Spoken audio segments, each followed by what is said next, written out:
For the first few years after quitting my job, I saw work as almost like my enemy. I moved to Asia. I didn't have a plan. I wasn't making any money. I didn't know what I was doing. I think subconsciously, I was just listening to this like inner intuition. And what I needed to do at that point in my life was get lost. For 16 months, the thing I've been most excited about is writing about the journey. People started asking, can you just put this in like a book or an easier way to like flip through it so I don't need to stay on your blog for 3 hours? Books started taking off. People started spreading it. People were sending me these crazy long emails about it being life-changing and eye-opening. So, Paul, I thought it would be a really good idea to start off our interview with something that I borrowed from your podcast. So I wanted to know what were the stories and scripts that you learned when you were younger in terms of work, money, and success. This is great because I don't think anyone's asked me this. The stories and scripts I grew up with were pretty standard fare American. I think I grew up like middle class American. My parents didn't go to college, but my dad found a good job at a big company and sort of started in manufacturing, climbing the ladder. And I think I didn't have a lot of stressful scripts because I was always good at school. And so the underlying script I don't think I realized I had was just follow the path. Just keep doing what you're doing. Get good grades. That will solve everything. That's the most important thing. I had a lot of support from my parents. They had enough money to like make sure I didn't have to worry about things like that and didn't have to like work a lot in high school. They encouraged me to work in high school because they thought it would help me develop a work ethic. I think they were like very concerned I didn't like love all these like grindy jobs. And I had a job at a gas station in high school, and I remember my mom saying like, how are you gonna learn how to like work in the world?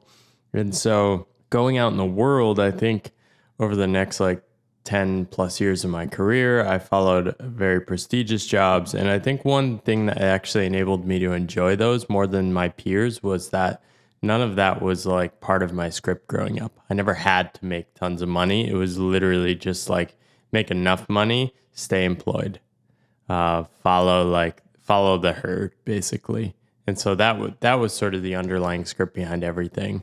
Yeah, no, that's really interesting because I think for me it was similar. So, I mean, my mom went to college, my dad didn't. The idea was like go to college, any college, and knowing to get a job in investment banking at one point, it was like, oh, it would have been better if I had applied myself more in high school, but I like didn't really figure that out until college of like, hey, I want to do this thing called investment banking that my advisor said I'm not going to be able to do. And somehow I found this like internal drive to figure that out, get that original job. But it's been interesting sometimes where somebody did have this early stress of like taking their SATs when they're like 12 years old. And it's like, anything less than an A and you're a disappointment, and to kind of find the path on your own and push to these levels of success. And so why don't you talk a little bit about what your work was like in the first couple of jobs that you had, and when did you kind of start to see the cracks or realize that maybe the path you were on wasn't the right one? Yeah, so I think I really enjoyed trying to hack the career game when I learned about it in college, trying to get internships. Every summer, I'd basically want to leave the current internship and go to a different one the following summer. Got better at networking to pull that off. I figured out how to do really good resumes, how to tell a good story. I got better at interviewing. And I think I was just this very insecure but very capable 18 to 22-year-old. And I was just looking for anywhere to direct that energy of like, I don't feel good enough yet. Where do I direct that energy? Prestigious jobs, high-paying jobs. And so the most prestigious job coming out of like the business school program I was part of, I did a dual degree engineering and business, was the financial management program at GE. And so I did whatever to position myself for that. I had an internship at GE my junior year. I actually landed job offers for both the CLP program and the financial management program. The two different parts of the company like didn't talk to each other, so they didn't even know I was interviewing.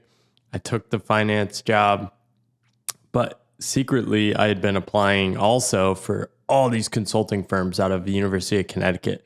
I was what was called a non-target school. And long story short, I applied to over 100, literally every firm I could find in the country, got rejected from every single one, got a few interviews, but ultimately failed. I think looking back, once I did land in the consulting world, I realized I didn't actually grow up in that world. Some people knew about those companies from a young age. They were groomed by their parents to think and talk and act a certain way. And I really had to like learn those things. And I think I always had this underdog spirit of wanting to learn those things. So early in my career was just driven by like, there is this inner ring I must get to. They're telling me I'm not good enough. I'm going to do whatever I can to break into it. Yeah, a little bit of a chip on your shoulder. I think I may have had a little bit of that too. Yeah, I was deeply curious and driven and interested in things, and I love reading, and I was starting to come alive intellectually.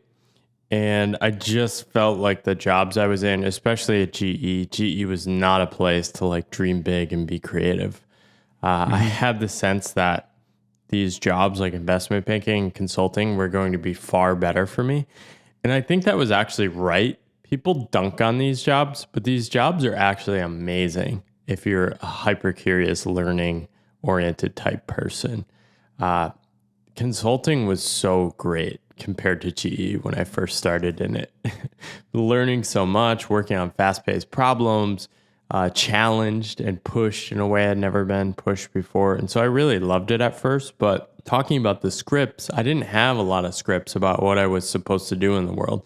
So I was very influenced by the world in which I found myself, which was I broke into McKinsey after a year after GE. And the story and scripts of that world are always keep moving to the next step. You're just working at McKinsey to be a future potential CEO or a future rich finance person or somebody that eventually goes to business school. And so I think my biggest career regret is not staying at McKinsey longer because I just loved the environment and culture and it was such a good fit for me. I left after 2 years and then for the next 7 just kept like bouncing around, basically lost and flailing until I eventually decided maybe I should stop trying to do the job thing. Yeah. And so what was it about the work that you were doing that eventually led you to be like, this is not for me. I need to take a break for a little while. How did you evaluate that? Because I think for a lot of people, I think, there's a certain sense of like with any job, there's going to be things that you don't like. I imagine the work that you're doing right now, there's some stuff that you just kind of have to do that's not your favorite. And so how did you get to the point to realize that, look, I need a complete break from this to kind of figure out what I need to do next? It was more of like running out of options and not really finding a clear path forward. For From after business school for 5 years, every job I was in, I would end up in situations where either the person that hired me quit before I started, people would leave right after I started, I would get rearranged into different teams. And it was literally just chaos for like 5 years. I had no stable position or stable group or stable aim of my work. And it was constantly frustrating. I felt like once I find like a stable career path or team or company, then everything will be okay. But I just kept searching and searching and searching. And it was just so frustrating. I even tried to go back to McKinsey at one point to join the research group, and it just wasn't a fit either. I was trying to make a career change into people's ops too, and like they did not really think I fit HR. And yeah, it was sort of like giving up rather than, oh, I'm going to like take a bold leap. It was a very sad period, I think, when I left full-time employment. It was sort of like this inner acknowledgement that this is not working. I'm failing over and over again. Nothing really fits. Let's just go like screw off and wander for a bit. Okay. And so, yeah, no, that sounds awful in terms of just having a clear picture of something, maybe having it working a little bit at McKinsey, it sounds like, but then it's just like never being able to get back to that same, level of challenge, excitement, interest in the work. And then to be like, yeah, it just doesn't seem like this is the right thing. And then, so what did you do from there? The initial plan was to just become a freelancer. And the idea came from I was offered a job for 50 grand less than I was making a couple months before I decided to quit. And I just asked myself the question, it's like, if I'm going to take a 33% pay cut, why not work 33% less? And so the idea of why don't I go freelance, get away from working for a company, try this out. And it really was nothing more than that. I didn't have a big plan. I didn't have a big vision. I think a recurring theme in my story and getting to know myself is I'm actually excited by not having a plan. That leaves open possibility and a sense of adventure, I think. And yeah, it was just like, I'm going to become a freelancer doing the same thing I'm doing now. And so that was the plan for the first 5-6 months. What happened in those first 5-6 months is I had space and time in my life for the first time and just existing not as this career worker who was always trying to increase their income, move to the next job. I just had to be with myself. And I think 10 years after graduating undergrad, I'm just wandering around New York, and then I moved to Boston to lower my cost of living and saying like, what am I doing? Like, who am I? It's a very weird situation to sort of pop out from this 10-year career like where the career identity is the center of your life into like not having a plan and not having a direction, doing a bunch of random gigs and like subletting a house with a bunch of 23-year-olds in Boston to save money. And there were a bunch of things at that time that they were just like, well, what do I want in life? And I think I just kept sinking deeper and deeper into like what I really wanted. And that was at that time, I was questioning, like, why does this also feel so weird? Why do people think this is so crazy? Because I was becoming happier. And this tension is something I just started exploring through writing and conversations and just my own curiosity. Yeah, and so I imagine too that the friends that you made are probably people from the same world of working in consulting of like, hey, in X amount of years I'll get my promotion, I'll get X amount more in pay, and they see this very clear path, and you're kind of like the black sheep of the bunch. And so I think part of your next journey, I think, so to go from New York to Boston, but I imagine kind of being surrounded by similar people. And then maybe talk about what you decided to do next and how, I think sometimes, obviously people don't give enough credit to the environment that they're in. And so if you're the one who just like, you're in an environment when everyone is just like focused on this path, and you're kind of the one that's like steps and steps behind versus going somewhere else and seeing things differently. I don't know if that was a big part of you actually kind of finding, what might be the next step for you. Environment was huge. You're right. I mostly had all those business school friends and undergrad friends. 98% of the people I knew were employed in full-time jobs. And so I had this time freedom, this flexibility in my life. I was also excited about this unknown. I was starting to do things online like my blog, and I didn't have people to share that excitement with.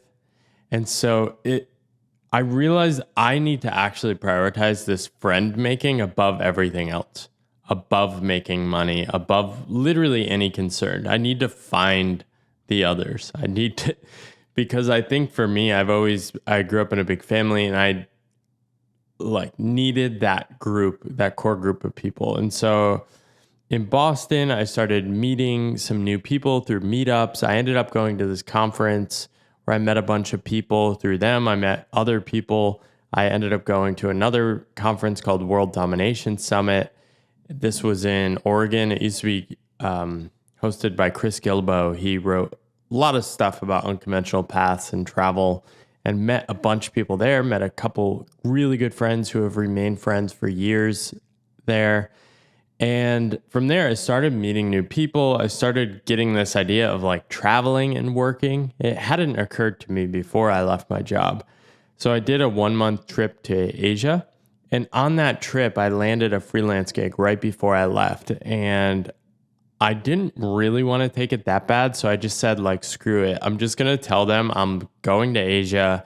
I'll do it 5 to 10 hours a week and I'll charge them $200 an hour. At that point, I had never charged more than $50 to $60 an hour. So I'm like, they're definitely going to say no. Turned out they were like very desperate. And I'm like, oh my God, this is crazy. Cause like I can actually do this work pretty well. And so they said, like, sure, we just might want to have like a couple calls and that'll be like really late for you Asia time. And I'm like, fine. So a few weeks later, I'm in Bali at a $20 a night hostel overlooking the ocean. And I'm doing this work, making like $200 an hour. And I'm just like, what am I doing in Boston? Like in Boston, I was wandering around during the middle of the day, texting my friends when I was like biking past their office building downtown and saying like, hey, want to grab lunch? One friend came down and grabbed lunch with me. And then he went back to his office. As he went to the elevator, I'm like, what are you doing? I thought we were grabbing lunch. He's like, oh, I just meant like grab it together. Okay. So just wait in line, order the food, and then go back and eat it at his desk. Yeah. So it was like he had to go back and like the phrase then was like, I got to go grind on some slides. And I'm just like, man, this is so dumb. So yeah, this idea visiting Asia, I'm like, okay, one, I like that this is the other side of the world. It's a literally foreign culture to me. I visited a bunch of different countries at that time. One of them was Taiwan, and I had a friend in Taiwan, and I said, I'm just going to go back to Taiwan for 2 months. And so at that point, I had stopped trying. After I came back from the trip, I had stopped trying to find consulting work. I didn't do any work for like 3 months and sort of just had enough to like barely pay the bills and break even on like a full year of what I had earned freelancing. And I moved to Asia. I didn't have a plan. I wasn't making any money. I didn't know what I was doing. I just knew, I think subconsciously, I was just listening to this like inner intuition of like what I needed to do. And what I needed to do at that point in my life was get lost. And there's this quote in my book. I'm not going to quote it perfectly, but it's by Rebecca Solnit. And it's like, basically getting lost is like what you need to find. And only by letting yourself go can you get to what you need. And so I think just the aspect of like embracing the season of solitude, going somewhere different, it really just opened me up and gave myself permission to lean in the new direction of like the energy that was carrying me forward, the creative stuff that was pulling me and things like that. Yeah. Cause I imagine it's just really hard for me as well. If I think of like when I worked in New York of, you kind of fill every second from work, dinner, drinks with friends, something to do on the weekend. And yeah, the interactions of like, what's the next step in that path versus to actually have some free time to think and read and meet new people. And yeah, just the reflection time and to be able to try new things. So I imagine, some of the, freelancing didn't maybe seem to be the perfect path for you. And then, spending time in Asia, obviously going to some of the conference and meeting people. What kind of allowed you to kind of think up the next thing? Obviously you had a year's worth of money, but it didn't sound like you'd quite figured out like what the next step would be for you. Yeah, for the entire time on my journey, I've always had about a year to a year and a half. Actually, that's not true. It was down to like 7 or 8 months in the first couple of years, but I've always had at least half a year to a year and a half of runway, which means if I have zero income, how fast will I deplete my savings? And so the whole game for me was break even on my cost of living to just keep the game going infinitely. And the reason I committed to that is because I was having so much fun. Yeah. One, I had no story for what I was doing. I couldn't convince other people. I couldn't get understanding from people that were skeptical. But deep down, I felt like this is right. This is correct. This is the first time I felt good in my life. I feel this feeling of groundedness, and I just need to keep going and following this.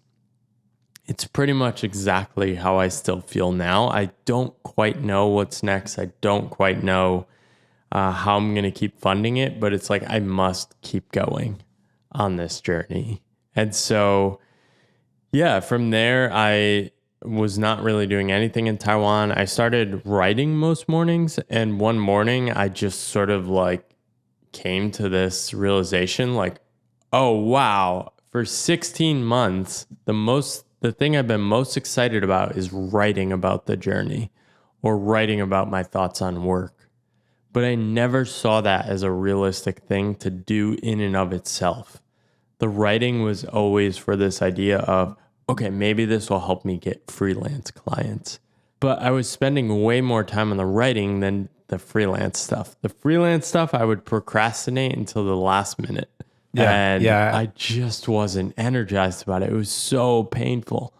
And so I've still done many freelance projects over the last 8.5 years, but it's very clear to me that that's what I call like good enough work.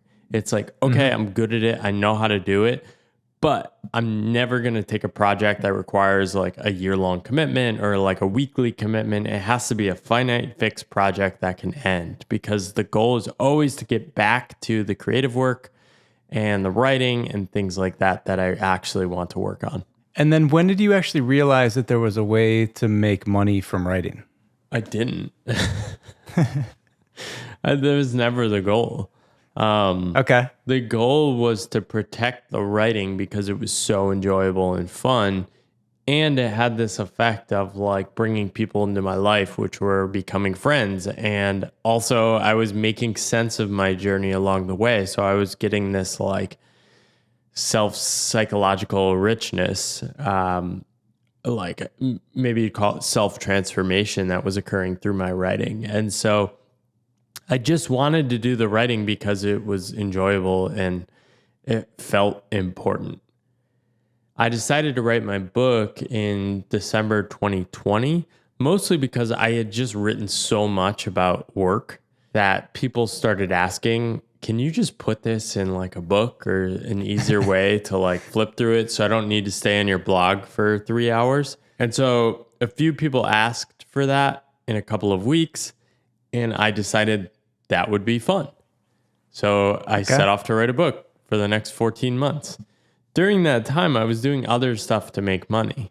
And then when I launched my book, I took a consulting gig immediately after launching it, because the goal was not to make money with the book. I didn't think the book would sell. All I had ever heard about books is like, you can't make money doing books. You need to do other things to make money. But I didn't want to sacrifice the creative work in the service of making money. I didn't want to use my writing to like get a course or coaching or upsell some product. The writing was so sacred for me, and it still is. I take it immensely seriously. There's many ways I could make a lot more money, but I only want to make money from like writing books in and of itself for the most part. And so what happened is basically the book started taking off. People started spreading it. People were sending me these crazy long emails about it being life-changing and eye-opening. And after finishing that first consulting project, I was finishing it and I'm like, man, people are loving this book. I need to lean into that. And so one thing I've realized on this journey, I'm always someone like, if I'm trying to force something, like I was forcing my career, like trying to find that next job, never works. If I'm trying to like force making money from my writing or launching something aggressively like a hustle bro, never works. But if I wait for the invitation, I notice the clues, I react to the world and I engage with it in this like reciprocal dance, that's when things start to work well for me.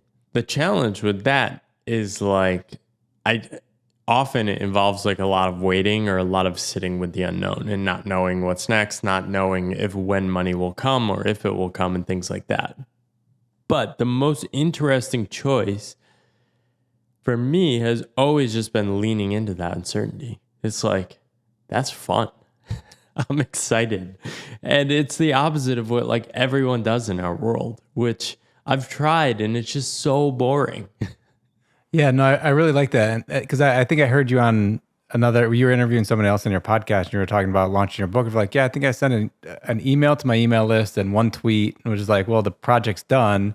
And I think it's really great of just you obviously recognize the need for something because like people are asking you for it. I think a lot of times for someone to create a course or a book or something, it's like, yeah, maybe most of the information was on your blog somewhere, but they would have to like skip around to 55 Right. different articles to maybe find some of that. And here's the A to Z on that topic. So you kind of had some idea of like, hey, some people want this, but just to be able to do something and to focus on the craft, I think is really important of just like, I just want to do this and do the best job that I can for me.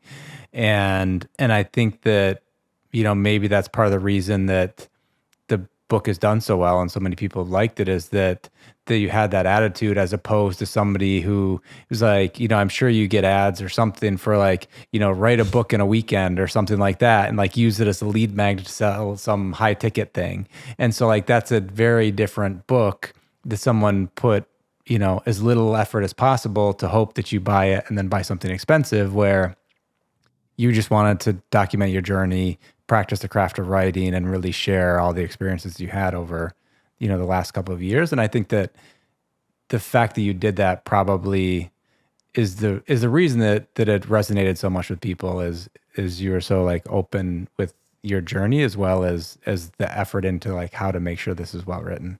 Yeah, I think there are a number of things. I think people love the name, so that really worked well.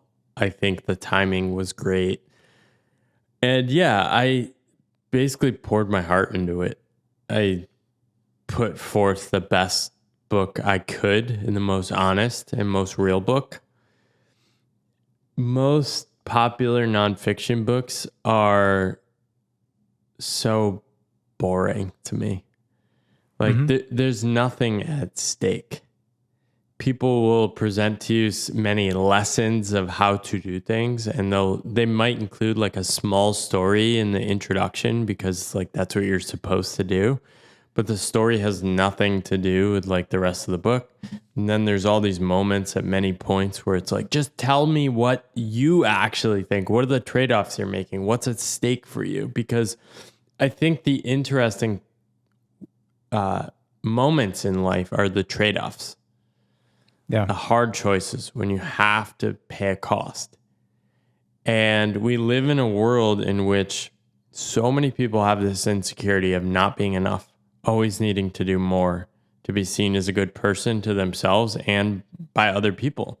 Other people expect us to keep climbing this career trajectory as if it's like core part of a human life. And so that produces this world of telling us we can have it all. If you just follow this, you will succeed. And none of my writing ever says this.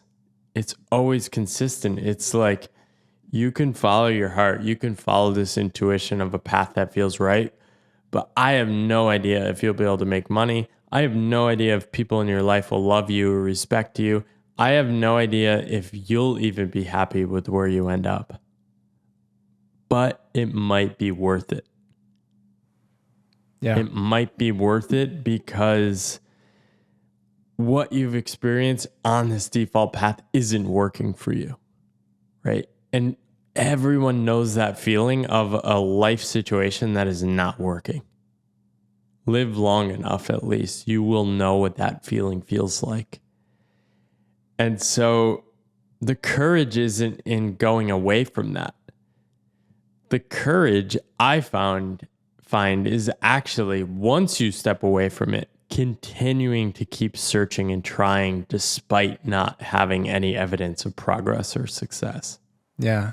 And how important is, your earlier financial decisions go into that? Because I think, one of the things is like, if you can get to a point of having a year's worth of savings, or I think maybe not even a year's worth of savings, but I think for somebody that's living in a New York or Chicago or Boston or something like that, to at least like take a trip somewhere, if it's to Asia or to like a low cost place, like a lot of digital nomads like banks go Bulgaria, and as another example, like where could you, to see that you could live for like, $2,000 a month versus, that's, you're probably spending more than that on your rent in a lot of places in the US. So I think for someone to be like, hey, I have X thousands of dollars saved up, which means that it's a lot of money if I were to go live in a low cost part of the world. And then it, obviously at some point I feel like, do you feel like now if you were getting down to like 6 months or 3 months of money that you could probably get a job that would pay okay? I mean, do you feel that, I think the thing of just kind of like listening to you talk a little bit of like, hey, I have 18 months of money. I want to spend as much time as possible doing what I really love. Yeah. But I know depending on book sales and some of the like how I get paid from the stuff that I love is going, then maybe I need to think about freelancing or some other type of work to kind of like keep the bank account at a balance where you feel comfortable. And so you do have some level of certainty where you're like, I think if it got really bad, I could find something that paid well. And you've done a good enough job where that your runway is long enough that you haven't had to like break glass in case of emergency and get the worst type of job that you don't want to do anymore. But you've and it's like kind of keeping the hope alive, because I think if you want to raise venture capital money and start a startup, it's like that type of path too. I mean, people fail a lot. And so you like raise money and like the business doesn't work out. You have to let everybody go, tell your investors you lost their money. I've been in that situation before, and it's not a fun one. But I think for a lot of people, it's one of those things like if you have the money and you put it in the effort, and you're always trying to get better, that if you can stay in the game, eventually you figure it out. And so I think that's a little bit of what I'm hearing too, of like, you're like, well, I'm doing some freelance stuff. I think you had a course related to helping people do consulting as well. So you're like kind of finding a few things that are decent work, so that you can spend time on the stuff that you really want to do. And then obviously the book is doing better. You put out a second book. And so the risk of having to do the lower down the list types of work is further and further away, or like less of a risk of having to do. I don't know if you kind of, I don't know if that resonates or how you think Yeah. about it, or how would you recommend for someone else? Because I think for how we're talking about this now, it just sounds like very, very scary to have, no idea what's going to happen next. But there's also this level of cushion and comfort that's also there. Yeah. Money's very personal. And so I've always had the advantage of taking a path like this, of never really desiring much in terms of material possessions. Cars do nothing for me. Owning a home does nothing for me. Even like fancy vacations do nothing for me. Like, I love time. Time is the most beautiful thing I can own. I love it so much. I want all of it. And I have plenty of ideas of what I can do with it once I have it. I realized that so quickly after taking the leap. And so from there, the game becomes, how do you fund the journey? I came up with a rule, even while I was in the US, of I'm always only going to do location independent work, because I didn't want to go to an office anymore. And I wanted ownership of like how, when, and where I did the work. And I'm only going to build things that can help me make money in a somewhat like non-selling my time way. And so I do a freelance gig, but all of my energy that money would fuel or fund in the months after that would be experimenting with digital products. I created so many digital products. I think I've created 6 different online courses. One of them has made money. And when that started making money, I started tinkering it and designing it around my life. There were many opportunities when I could have expanded that online course, which is a course teaching consulting and persuasion and communication skills to this like live cohort. I could have scaled it up, made a lot of money, built a team, and it probably would have made me a lot more money. But I didn't want to do that. I designed it to be a self-paced course, email-based course that people engage with, and I sell it for a lower price. And that sort of kept going. Other things I've done so many different experiments of making money. I've made money from like YouTube AdSense. I've made money from donations on products. I've made money from affiliate fees of promoting things. I've gotten sponsorships on podcasts. And many of these things I've made very little money from. But I would track how many income sources are generating more than $200 a month. And at one point, I was up to like 9 or 10. And for some reason, that gave me a lot of confidence because not all of them would disappear at once. And so I was sort of like robust to like, I had this universal basic income I'd created for myself. And then in the last like 4 or 5 years with book sales and more things I'm doing, I've never had a month with less than $5,000 income. And so now my runway calculation is not how many months at zero income. It's how many months at 70% of my current income or 50% of the last 24 months income, because I have a lot of confidence that I can be at least 50% of where I've been for the last 2 years. And so then the runway starts stretching out to like 36 to 48 months. And so my goal here, stepping back to the values, my goal is not to acquire $1 million home. It's not to send my kids to fancy private school. It's not to keep up with people who are buying Porsche SUVs. It's not to be able to live anywhere in the world and take luxury vacations. It's to be able to fund my life, hopefully improving my financial situation over time, but just keep funding the journey and doing creative work that I love and spending time with my family and daughter as I became a father and stuff. And so that sort of works for me. I'm actually writing a book about money now because I find money so interesting to explore. My financial situation has almost nothing to do with yours. You could have $10 million and be way less comfortable quitting your job.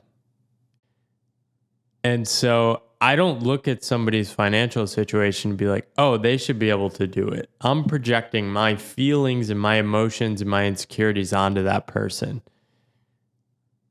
An amount of money has almost like no bearing on how much people are capable of like taking an alternative path. Someone messaged me, he worked at hedge funds for like 12 years. And he's like, man, I'm really struggling. I'm 3 months in, I'm taking this sabbatical. I feel like I don't know how to do anything. And I sent him a message. I'm like, you just spent 14 years crushing it, being world class at being a hedge fund manager. And you think you're supposed to be good at this in 3 months? He's like, oh, I never thought of it as like a skill. Yeah.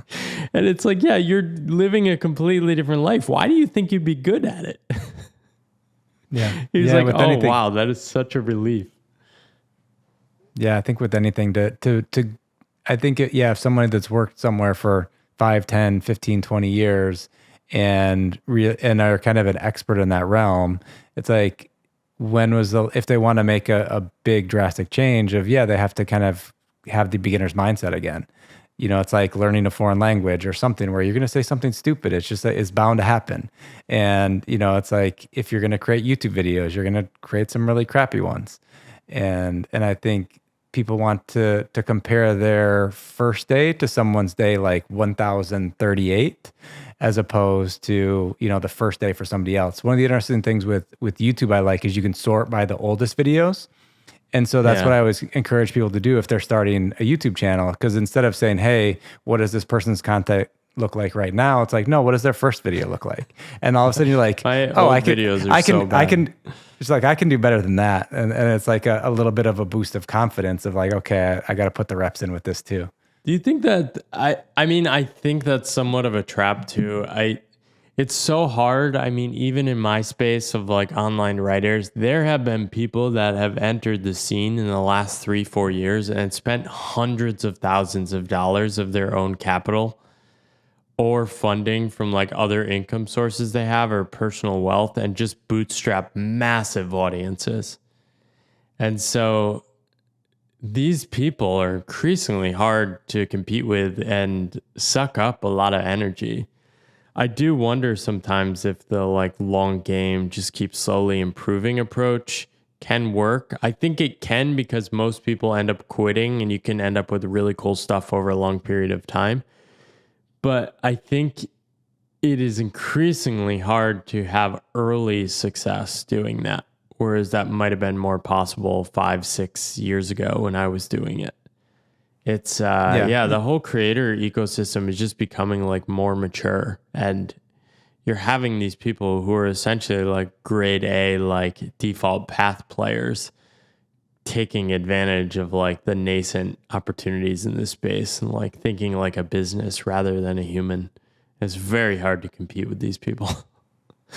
Yeah, no, I would agree with that. I think somebody, yeah, who has the discipline to show up, and obviously if they have some money saved from some previous job, and it's like, okay, I'm not starting, my first YouTube videos with my iPhone 6S, and then I had these two paper lantern lights up in front of me, and it's like one of those videos I think has like 300,000 views, or like the third or fourth video on our channel did. This would have been like in 2019, but obviously over time, yeah, the starting point gets a little bit more competitive with anything, but I think it's similar to your writing journey too. It's like if you can put years and years into something and do it just because you enjoy it and want to get better, that eventually things kind of fall into place with that. If you are able to have that attitude, where I think a lot of people are like, I forget, I've heard stats of like podcasts, if you've like recorded 10 or published 10 episodes, you're like in the top 10% of podcasts or something like that. So I think there is a lot of that.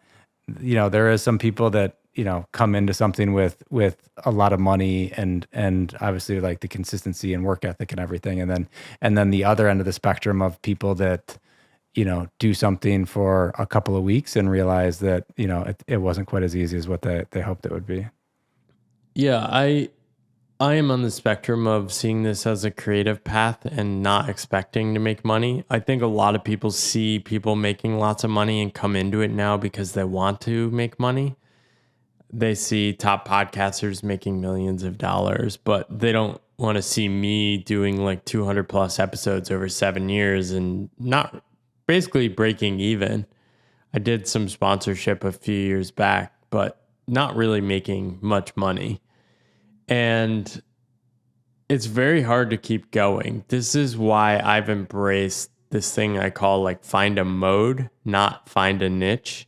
Like finding a niche is a great way to make money, but is a terrible way to stay energized. And so when I say find a mode, it's find a mode of being you can continuously inhabit and do that over a long period of time. And so I've never had issues with like creating online. I love it. I have fun. I do everything on my terms. I do it in my own way. I don't try to monetize anything. If I see opportunities, I will lean into it and definitely try to make money. I love making money with my books. Like making money with a book feels like the most beautiful thing in the world. Like people love books and I think books are valuable. But I will not do so many things because it's just too risky to me being able to stay in the game. And being able to do any creative work is such a privilege. Like, I don't think it's something you deserve to make money doing because it's just such a beautiful thing. Like, it's so valuable in and of itself. It helps you connect with yourself, connect with other people, connect with the world, and connect with something even bigger. And that's just beautiful. Yeah. Yeah, I like that. And why don't we transition a little bit to your second book on good work? And So obviously we talked a bit about the meandering path or the pathless path, the title of your first book. And I know you've given a lot of thought of your previous work, the work that you're doing now, obviously all the people you've talked about this. And what is it that makes good work? How can someone evaluate if the work they're doing is good work, a good job, you know, I think you have varying degrees of how to qualify things. Why don't we talk about that a little bit? Yeah, so writing the Pathless Path was my good work. It's something I was energized by, I was excited by. It seemed to make my life better in that it made me feel good about myself. It led to positive things happening in my life. It seemed obvious I could keep going. It pulled me forward. If I stopped writing, I must keep writing. And so I experienced this over the 4 years, culminating in the publishing, or the 5 years culminating in the publishing of the book. And it's somewhat part of the Pathless Path. I have this chapter called The Real Work of Your Life, and that's about like continuously and actively searching for the work that makes sense for you and brings you alive. But it wasn't until finishing the Pathless Path that I think I sort of healed my own tension with work. For the first few years after quitting my job, I saw work as almost like my enemy. I want to do as little as possible. I want to make money from it, but just do as little as possible and just get by. And so I was always fighting this inner war of this tension with work. At the end of the Pathless Path, I just had to write the introduction. I had to admit to the world how much I cared. And so caring was my way of like resolving this tension of realizing, oh, I actually like work and I care about it. It's just that I had been separating this like, oh, work for pay work, that sucks. It must be suffering. It's this stuff I have to do, I don't want to do. And I'm going to try and minimize that in my life. But through writing, I think I've slowly woke up to the fact that this is work too. This is worth doing. And this seems to lead to positive benefits in my life. And so even before I published my book, I had committed to writing as the center of my life. This is the core activity. But I didn't see it as real work until after I published The Pathless Path. Or I didn't have a healthy relationship, positive relationship with it. And so I think people started to see the success of The Pathless Path and they'd ask me about my relationship to work. And I'd realize, oh, there's a deeper story here. There is this deep connection and trust. How do you actually commit to work you care about despite there being no path, no proof you'll ever be successful? And so I wanted to describe like, what is the feeling I actually have with work? Because, and the book has resonated like incredibly strongly with a much smaller audience than the Pathless Path. But those people resonate so strongly because they've experienced the same thing. They've found something that they must do. It's not have to do, it's must do. I must do this thing. It's an essential part of my life. That's writing for me. Podcasting, I could give her, like if somebody took away my podcast, I think it'd be fine. But writing, I must do. I'd be really angry if someone tried to take that from me. And so then when you find that, the whole puzzle of good work is figuring out like how to fit that in your life. I have this framework called like good work and then good enough work. Good enough work is like my consulting course. It's like, fine, I design it around my life. I try to make it not as terrible as my former job. It generates money. I try to do it in small bursts of time and then move on back to the creative good work phase. And then there's like the supporting activities. For me, that's like the podcast, different things like this. It fuels my good work, but is not the good work in and of itself. And a lot of people can get confused with that, going like side quests for years, doing things that like they should be doing. Like if you're an online creator, like I should be doing YouTube. Every few years, I do an experiment of like a month and always come back with the conclusion, oh, I'm not a YouTuber. I don't like video. Maybe that will change. But for me, it's often a distraction to get back to like the actual good work of writing. And Then there's the bad work. Most people know their bad work. And if you're experiencing bad work now, you should just do whatever possible to get that out of your life. It's going to slow you down. It's going to make you miserable. It's going to lead you to depression. And so the challenge of life is, how do you get large pockets of time doing your good work? And then also like processing the like release to that fact that this is your good work, and it might be something that doesn't generate money. It might be something that doesn't generate status or respect. And you might have to accept that and live with that anyway. Like, there are many people online who love money and love business that tell everyone, oh, you can make a ton of money online. It's true if you love business and money. But if you love something like surfing, for example, a lot of people fall in love with surfing. Surfing is a very hard to monetize activity. Yeah. There's a lot of surf And so instructors here in Santa Teresa, Costa Rica. Yeah, I have a friend who loves surfing, and he designs his life around it. It does not help him make more money, but he has realized, like, oh, I need time freedom. I need to work for myself. I need to generate money in ways where I don't have to sell my time in continuous ways.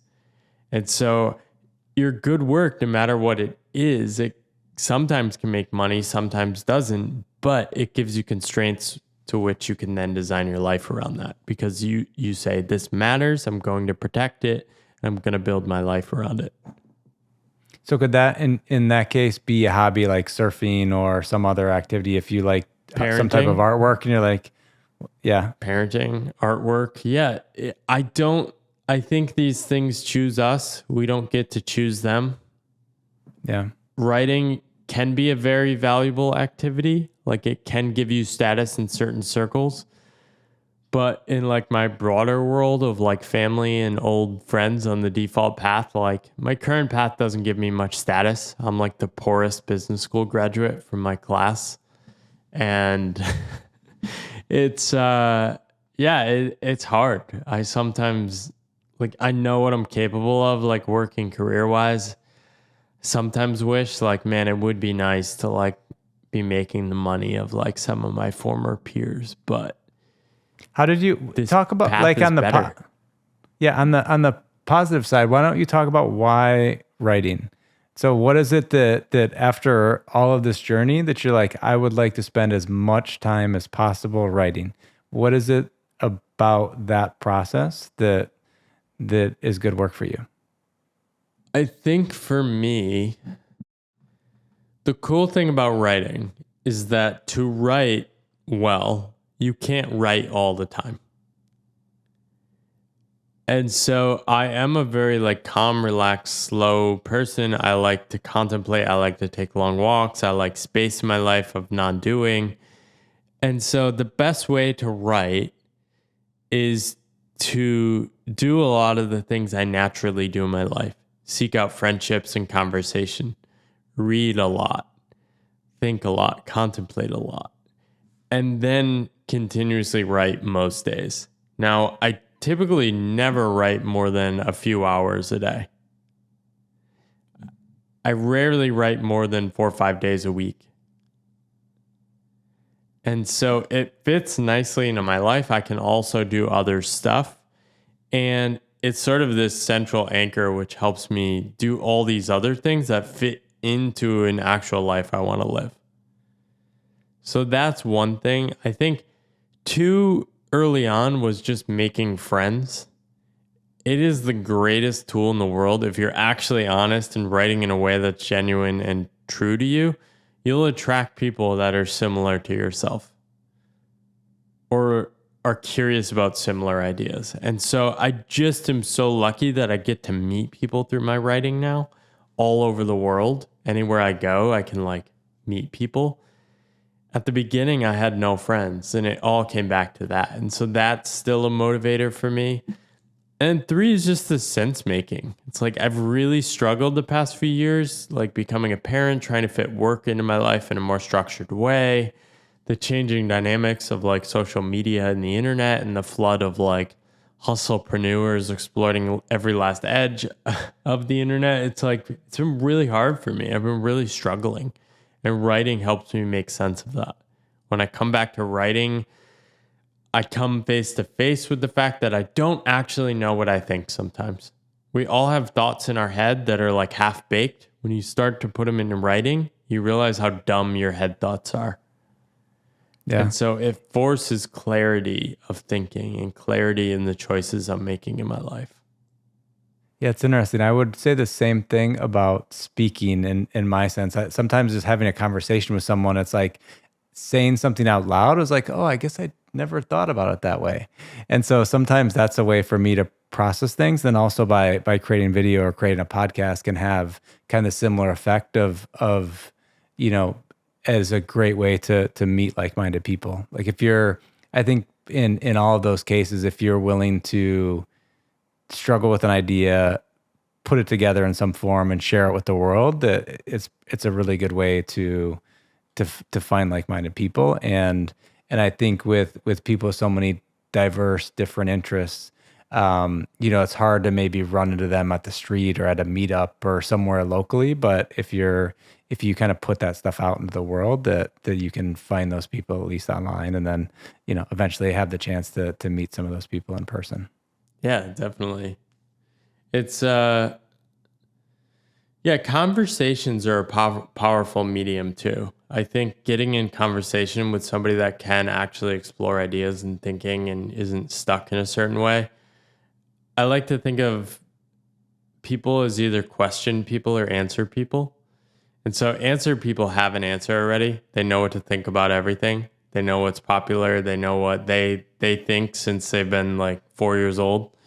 And so there's usually nothing to be gained in like an exploratory type conversation with these people. You can get along great with them. I have friends like this, but question people are the ones that are like willing to contemplate the questions with you and explore the frontier of what is not yet known. And that is so uncomfortable and often so vulnerable in conversations.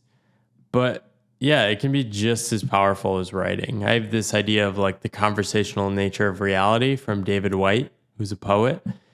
And that is probably a better descriptor of like my orientation of writing. Writing is conversation with people. Writing is conversation with the world, conversation with myself, conversation with the page, and things like that. And it's this dance of what is versus what might be, and what the world might actually allow. Yeah. And then related to good work, one other thing that I wanted to ask about is your wife's journey. So I think, we talked about your journey. I mean, mine has a lot of twists and turns as well. And how, if you explain that, I think the thing of like, even with like, maybe a blueprint or following somebody else is like, here, just follow these 10 steps. Yeah. Why don't you talk through what it's been like of, her journey as well? Cause that was something interesting from the book that. Yeah. So she just finished her book this past week, which is really cool. That's amazing. For the past 7 years, she's been alongside me as sort of my co-conspirator, building a Pathless Path, Pathless family together. And she left her think tank job. It's like a government think tank job in Taiwan. It was very much like a bullshit job, like doing tasks just because the government wanted them done. She was working in tech. She became a fitness trainer. She realized she loved learning about fitness and training, but not coaching other people. So very hard for her to make money doing that. She had to come to the devastating conclusion that wasn't her path after declaring to everyone that it was her dream job. And so that was challenging for her. We then decided to be nomadic and travel. She was running a podcast around fitness that I think she was enjoying, but constantly put pressure on herself to like be successful and succeed, but a very hard thing to monetize and make money. She did an online course around fitness, but ultimately realized like her fitness persona was like not a viable and sustainable one long term. It was the should do rather than must do. And so she just kept searching. I think I always supported her to just keep searching. It was so frustrating for her and so painful to watch her go through all these things. And I think she's still struggling and figuring out what she kind of wants to do and be in the world. When we became parents, I think it added this additional dimension of, okay, I love what I'm doing. I'm also generating money. We do need money to fund our life. You now have these opportunities, these freelance gigs that are coming up. It could pay you money, but you already know you hate this. And so I challenged her more than in the past of like, I don't think this is good for our family. I don't think you should take a job to suffer doing something you already know you don't like doing while we're building a family. Like, I know you want to find something that's meaningful and rewarding and challenging to do, but like right now, like it's better for all of us that you like don't work and like help raise our daughter, which she loved doing. And I basically spent the first year of my daughter's life as like a pretty at-home parent, not working very much. And so we were both enjoying that. But she always had this hanging over her head of like, I must find my thing. And eventually I was just like, I honestly think you need to like give a shot of writing a book, because over the years, so many people she had written a bunch of things, not consistent like I had been writing, but people would have these crazy reactions to her writing. Like, oh my God, this is so good. And she's an amazing writer. And so I just kept pushing her, like, I think you should try a book. I think you should try a book. Eventually, she got pulled into it and realized, okay, this is the big challenge I was looking for. And so over the last 2 years, we've prioritized her book as the central work activity for our family. I started taking, after I finished Good Work, I think our daughter was like 1 year old, and I started taking over as the lead parent. Well, she was working 3 or 4 days a week writing her book, sometimes weekends too. And so really cool for me. I got to spend a lot of time with my daughter, also like test, like, what does it feel like for me to drop the ball on work after like I have all these opportunities, which doesn't feel great and give me a lot of things to think and write about. But I sort of sense like as a family, we need both of our creative careers to like be something that gives us joy. And so it felt like a really wise decision for our family long term. Yeah, she just finished. She's sort of grappling with like, am I going to be able to promote this? I don't really enjoy the marketing and business side, but I'm going to co-translate the English translation with her. She wrote it in Chinese first, and I can have fun promoting it and just keep talking about it. So that sort of works. But yeah, she's doing that now, but also she's playing with the question of like, oh, do I want to be more of a stay-at-home mom if we have like a second kid and things like that. So we're still figuring that out. We're not like financially free. So I do need to focus on making money. And that's just the reality of our path. And I've found a lot of things where like I mostly like enjoy 98% of the things I do for money. And so it's very enjoyable for me to do two. The right amount of work is like not zero. And the right amount of work, I think, like for a parent is not 100 either. I want a lot of time flexibility with my kids. And so we're figuring out like what the next chapter looks like. I think I've said like, okay, if I could work 4 days a week, like 9 to 4, I think I could probably make enough money to support us to keep going. And also you have flexibility to do some stuff and maybe even hire people. I don't know if we could do it in the US. I might need to consult you for like more YouTube revenue strategies, but figuring out as we go. And it's just so fun to be able to figure this out together. we've probably had the most challenges we've had, like figuring out what the right path for our life is since having a kid, because of some of the financial challenges and like how to make it work long term. But we're also like spending most of our days like doing things we want to be doing, and it's so much more fun now with kids. Like it's the best. Yeah. Yeah, I think just hearing you talk about that and to be able to do it as a team and have the flexibility of, how do we as we're working together decide, who's prioritizing work more, how do we split up time with with your daughter, and always having quite a bit of flexibility where both of you are going to be very very present. So as opposed to both of you in corporate jobs be like, yeah, we can afford a nanny for our kid, but we tuck them into bed after dinner, which is probably the life for a lot of kind of successful corporate types that are working 60-hour Yeah, weeks. and we didn't want that, and so we're designing like against that.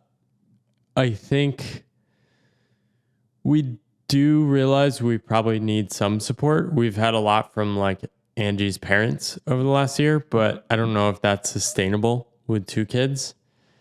And yeah, we're trying to figure it out. I mean, any parent trying to figure it out, like much respect. It's a very hard puzzle when your kids are very young.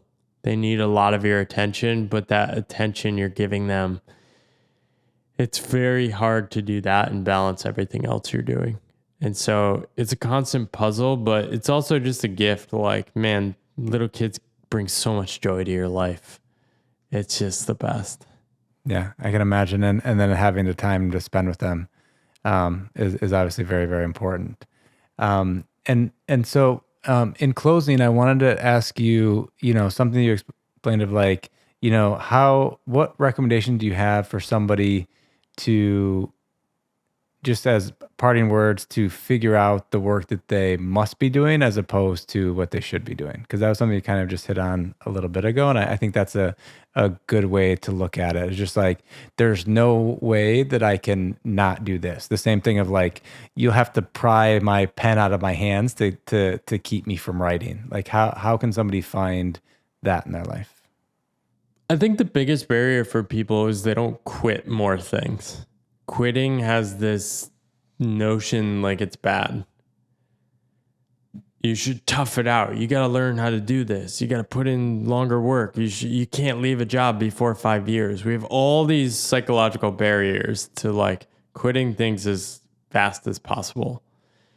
And I think that's actually the right strategy though. The cool thing about self-employment is no one cares when I quit a project because there's no like job change or title change on LinkedIn. I'm just quitting stuff all the time and changing things. I think I put a list up of like 36 things I've tried over 8.5 years, and I think two of them have made good money. The most others have like failed, made small dollars, or things I've shut down. And so in a full-time employment, I had 5 jobs in 10 years and went to business school. So count business school as a job, 6 things in 10 years. That's like is probably as fast as you can quit and move around. And I didn't get that much information because it was so hard to move to different things. I couldn't just move to a completely different industry or function because people wouldn't hire me. And so I think aiming at like, oh, the dream job, or I'm going to find what I'm passionate about and do that, I think that's a mistake too. That's not actually what I'm doing with writing. Writing brings me a lot of joy, but I'm doing a lot of things. If I had the idea that I could only do writing and that's what I had to make money from, my life would be very difficult right now. And so the key is just like, if you know what's not working, get out, change your situation as bad as possible. I call it quit bad work ASAP. Like everyone knows what bad work is. Get it out of your life. Run, blow it up, go try something new. That is the key. And so for me, I sort of found writing in this creative mode pretty quickly after quitting. For my wife, I saw her take 7 years really. and she's still figuring it out. It's very hard. And yeah, I think it's mostly just about like, are you willing to commit to that journey? Yeah. And if so, what price are you willing to pay? But more importantly, if you're not willing to go on that journey, what is the price you're paying now for not going on that journey? And being honest with yourself about that as well. Yeah, very true. And so, Paul, for somebody that wants to learn more, where should they go? I have links all over, just like pathlesspath.com or pmillard.com. You can find me. I'm on all the socials. I'm the only Paul Millard, really. So, all right. Well, thanks so much for joining us today. thank you.